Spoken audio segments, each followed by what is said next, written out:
جب راز کھولیں گے مشکل ہو جائے گی۔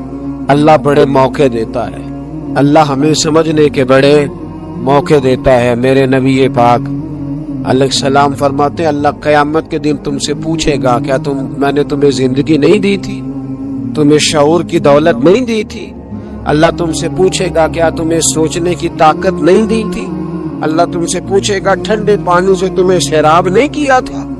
کون سی ایسی نعمت تھی جو تمہارے گھر کے دروازے تک نہیں پہنچائی؟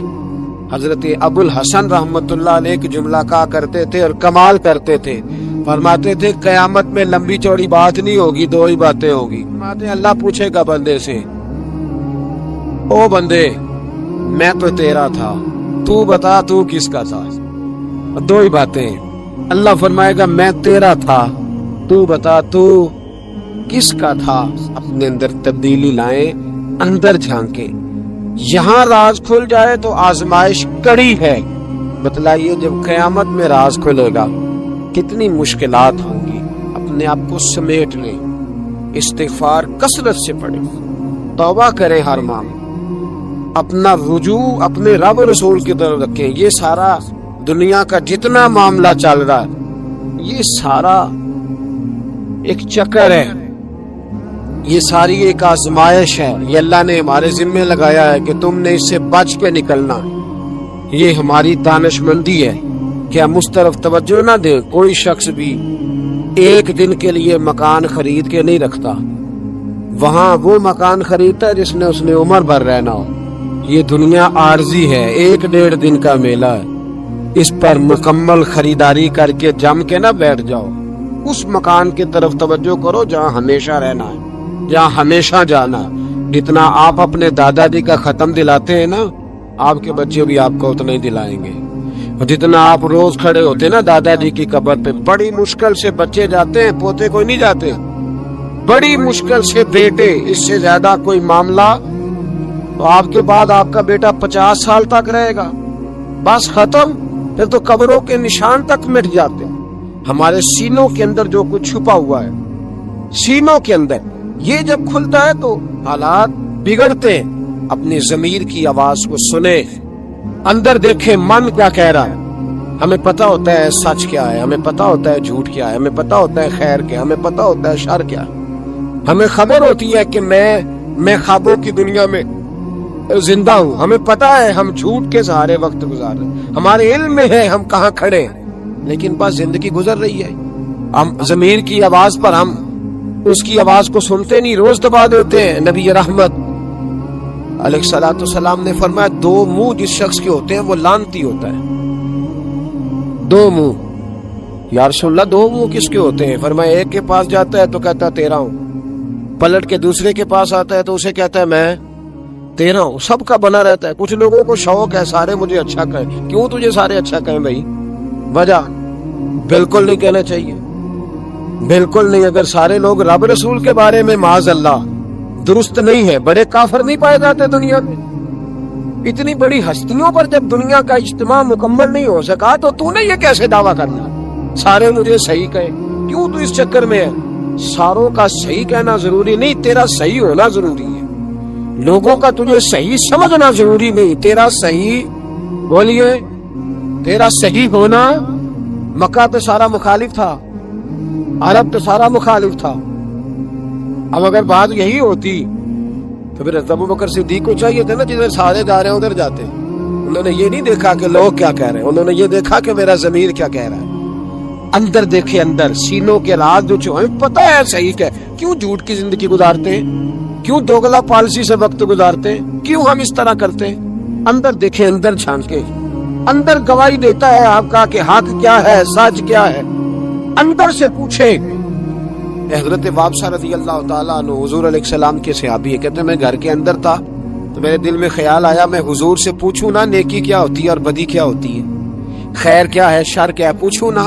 کہتے ہیں میں گھر کے اندر ارادہ کیا، ارادہ کر کے میں مسجد نبی میں پہنچا تو رش تھا، بہت سارے صحابہ بیٹھے تھے، میں پیچھے بیٹھ گیا تو محبوب فرمانے لگے ادنو منی یا وابسہ، وابسہ میرے قریب آ جا۔ فرماتے میں آ کے درمیان میں بیٹھ گیا تو حضور مسکرا کے فرمانے لگے چل اور قریب آ جا، اور قریب آیا تو حضور کہنے لگے ادنو منی، چل یار اور قریب آ جا۔ کہتے میں اتنا قریب آیا کہ میرے گھٹنے حضور کے مقدس گھٹنوں سے مس ہونے لگے. حضور نے فرمایا کیسے آئے ہو؟ کیسے آئے؟ کہتے میں بولنے ہی لگا تھا کہ حضور فرمانے لگے تو بتائے گا کیا پوچھنے آیا کہ میں بتاؤں؟ موج ہے آج، محبوب کا دروازہ رحمت کھلا. فرمایا میں نہ بتاؤں تو کیا پوچھنے آیا تھا؟ کہا حضور آپ بتائیں تو پھر تو کمال ہو جائے. تو محبوب نے فرمایا تو نے زبان سے تو نہیں کہا پر دل میں تو سوچ کے آیا تھا. آج حضور سے پوچھوں گا نیکی کیا ہوتی ہے، بدی کیا ہوتی ہے. کہتے میرا چہرہ کھل اٹھا. میں نے کہا حضور واقعی آپ اللہ کے سچے رسول ہیں، یہی پوچھنے آیا تھا.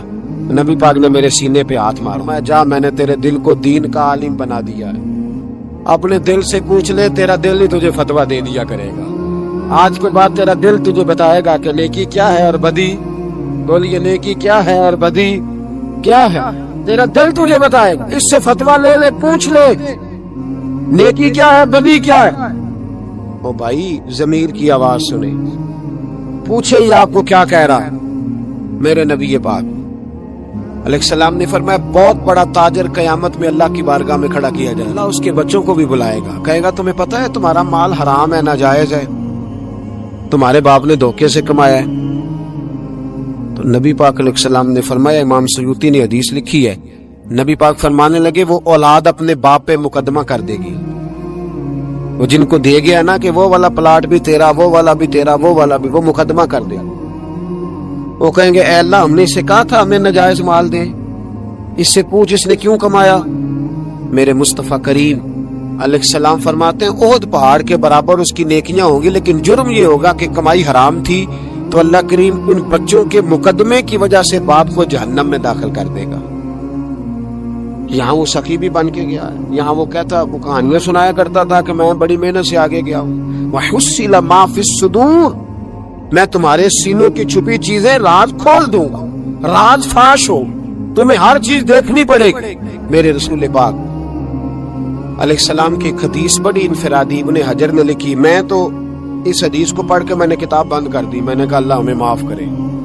نبی پاک علیہ السلام نے فرمایا جس کو امین بنایا گیا اور اس نے خیانت کی، وہ کسی جگہ کا بھی امین تھا، وہ ممبر رسول کا امین تھا، یا ڈاکٹر کی کرسی کا، وہ کسی سکول کے ادارے کا امین تھا، یا حکومت میں کسی عہدے پہ جسے امین بنایا گیا. توجہ ہے میری بات پر؟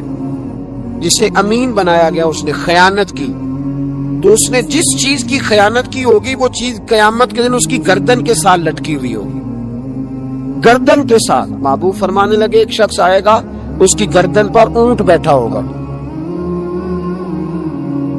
اور حدیث کے لفظ یہ ہیں، حضور فرماتے ہیں مجھ سے فریاد کرے گا یا رسول اللہ میری مدد کرے، تو میں اسے کہوں گا میں نے تجھے سمجھایا نہیں تھا، اب تیرے بارے میں اللہ فیصلہ کرے گا. پھر ایک اور شخص آئے گا تو اس کی گردن کے ساتھ، اس نے چونکہ گھوڑے چرائے تھے تو اس کی گردن کے ساتھ گھوڑے لٹکے ہوئے ہوں گے، گھوڑے. اللہ اکبر. تو وہ فریاد کرے گا حضور میری مدد کرے. ذرا یہ چیزیں نہیں جاگ کے سنا کرے. آپ شفاعت رسول کے موضوع پر نعرے لگاتے ہیں، پہلے یہ بھی تو دیکھیں نا حضور سفارش کریں گے کس کی، اس پر بھی ذرا غور فرمائیں. وہ جو سبحان اللہ ماشاءاللہ والا عنوان ہوتا ہے اس پہ کہتے ہیں ماشاءاللہ جی آج تو پتہ چل گیا جنتی ہیں. وہ بھائی جنت کی سڑک پہ بھی تو چڑھنا ہے کہ نہیں، وہ رستہ بھی اختیار کرنا ہے کہ نہیں، کہ آپ کا خیال یہ ہے کہ آپ کو ہیلی کاپٹر کے ذریعے جنت میں ڈال دیا جائے، کچھ کرنا نہ پڑے. عزیز بھائی میرے نبی پاک علیہ السلام فرمانے لگے کچھ لوگ ایسے ہوں گے کہ ان کی گردنوں کے ساتھ بکریاں ممنا رہی ہوں، گدھے ہنہنا رہے ہوں. فرمایا وہ فریاد کریں گے تو میں کہوں گا تم نے سمجھایا نہیں تھا. اور پھر حضور فرماتے ایک شخص آئے گا جس کی گردن کے ساتھ اژدہا بندھا ہوگا، اس کے منہ کو ڈسے گا تو وہ کہے گا اسے پیچھے ہٹاؤ، اور پھر اس سے کہے گا اژدہے سے تو ہے کون؟ تو وہ کہے گا میں تیرا وہی مال ہوں جسے تجوری میں سنبھال کے رکھتا تھا، آج میں تیری گردن سے لپٹ گیا ہوں تو کہہ رہا ہے پیچھے ہٹ جا. بھائی راز کھلے گا، آپ یقین کریں اچھے لوگوں کے جب راز کھلیں گے قیامت میں تو موج لگ جائے گی. راز صرف بروں کے نہیں کھلیں گے، اچھے لوگوں کے بھی راز. توجہ ہے میری بات پر؟ حضرت اویس کرنی بھی آئیں گے جو ساری زندگی راز میں رہے. تو میرے نبی پاک فرماتے ہیں اس شخص نے مکان نہیں بنایا، گھر نہیں بنایا، لیکن جناب ویسے کرنی جب جنت میں داخل ہوں گے تو اللہ 70,000 فرشتوں کا جلوس انہیں عطا فرمائے گا. اللہ انہیں 70,000 فرشتوں کا جلوس دے گا. اس جلوس میں وہ جنت میں جائیں گے. ان لوگوں کو اللہ شانے دے گا اور میں راز کھلے گا. راز قیامت کے دن کچھ لوگ ان کے چہرے 14ویں کے چاند کی طرح چمکیں گے اور انبیاء اور علماء ان کو دیکھ کر رشک کریں گے. کون ہے؟ میرے مصطفیٰ کریم علیہ السلام فرماتے ہیں رب کریم فرمائے گا یہ میرے محبوب کی امت کے وہ نیک لوگ ہیں جس سے بھی محبت کرتے تھے اللہ کی رضا کے لیے کرتے تھے, اور جس سے بھی انہوں نے زندگی میں دشمنی رکھی صرف اللہ کی رضا کے لیے. اب یہ اللہ کی رضا والا معاملہ کہاں تھا؟ ان کے سینے کے اندر. اس کی جزا انہیں قیامت میں ملے گی. کچھ لوگوں کا راز کھلے گا, انہیں بڑا لطف آئے گا, بڑا مزہ آئے گا. حضرت عمر بن عبدالعزیز بادشاہ تھے, لیکن صوفیاء ان کے اقوال کو بطور اسباق کے پڑھتے ہیں. تربیت کے لیے ان کے اقوال اور احوال سنائے جاتے ہیں. حضرت عمر بن عبدالعزیز کے زمانے میں نا ایک سید صاحب کہتے میری 4 بیٹیاں تھیں تو مجھے ضرورت تھی, میری کوئی مدد نہیں ہو رہی تھی. میں درود شریف پڑھتے پڑھتے سو گیا تو مجھے خواب میں محبوب پاک کا دیدار نصیب. استغاثہ پیش کیا کہ حضور پریشان ہوں, بیٹیوں کا باپ ہوں. تو نبی پاک علیہ السلام نے فرمایا تو عمر بن عبدالعزیز کے پاس جا.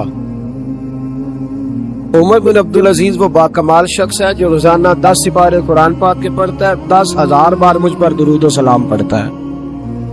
کتنے سپارے؟ ہم تو خیر سارے مصروف ہیں, 10 لائنیں بھی نہیں پڑھ سکتے, ہم تو بڑے بیزی لوگ ہیں. ہم قرآن شریف پڑھیں گے تو فیس بک کون چلائے گا؟ ہم اگر قرآن شریف پڑھیں گے تو وہ واٹس ایپ پہ ٹائم کون دے گا؟ ہم تو بیزی ہیں, بہت زیادہ مصروف ہیں. ہم اگر تھوڑی دیر قرآن شریف کھولیں گے تو وہ جو سیاسی تبصرہ سارا دن کرنا ہوتا ہے وہ کہ گرنا نہ جائے کوئی آسمان سے چیز. ہم تو مطلب بیزی ہیں. بادشاہ وقت کے بادشاہ 10,000 مرتبہ درود و سلام. اللہ اکبر. بس بندہ ارادہ کر لے تو اللہ اسے موقع بھی عطا فرمائی دیتا ہے, اللہ اس کی مدد کرتا ہے. 10,000 بار پڑھتے تھے. تو نبی پاک علیہ السلام نے کیا خوبصورت بات ارشاد فرمائی. محبوب فرمانے لگے 2-4 دن پہلے نا عمر بن عبدالعزیز نے 3,000 درود شریف کم پڑھا ہے, اسے جا کے کہے 500 دینار جرمانہ دے, وہ 500 لے آ تیرا کام بن جائے گا. جناب عمر بن عبدالعزیز کے پاس وہ سید صاحب آئے, کہتے میں سمجھا کسی درویش کا نام بتایا ہے, میں سمجھا کسی خانقاہ کے سجادے کی بات ہے, کسی مسجد کے خطیب کی, کسی ادارے کے محتمم کی بات.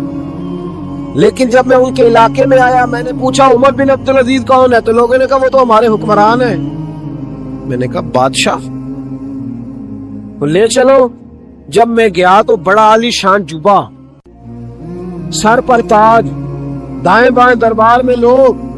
پھر میرے دل میں خیال آیا میں غلط آدمی کے پاس تو نہیں آ گیا, یہ کون شخص ہے؟